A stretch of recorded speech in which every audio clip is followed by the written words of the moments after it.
दुल्हायो मिथिला में आबि बिका गेलौं यौ।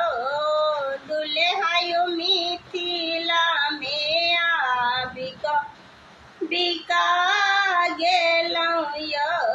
अहाँके बाप छथि पातित, रुपया लऽ लेलनि अधिक। अहाँके बाप छथि पातित, रुपया लऽ लेलनि अधिक। अहाँके पढ़ा लिखा कऽ बैल बना कऽ बेच लेलनि यौ।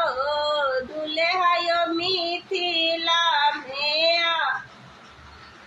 बिका गेलौं यौ।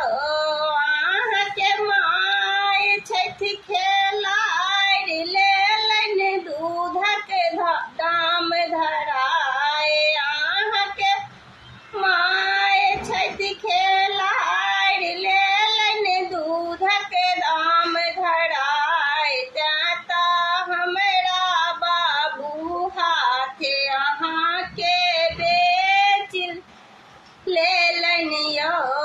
दुल्हायो मिथिला में आबि बिका गेलौं यौ। अहाँके भाय छथि कुकर्मी, रुपया कऽ लेलनि बेईमानी। अहाँके भाय छथि कुकर्मी, रुपया कऽ लेलनि बेईमानी। सबटा रुपया अपना बहू के नामे बैंक में जमा केल यौ। दुल्हायो मिथिला में आबि बिका गेलौं यौ। अहाँके सासुर छथिन ठाढ़, देता सबटा आस पूरा।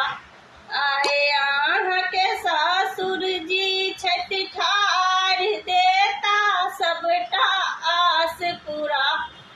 आए तेँ तऽ सबटा संपत्ति बेच अहाँके कीन लेलौं यौ। तेँ तऽ सबटा संपत्ति बेच अहाँके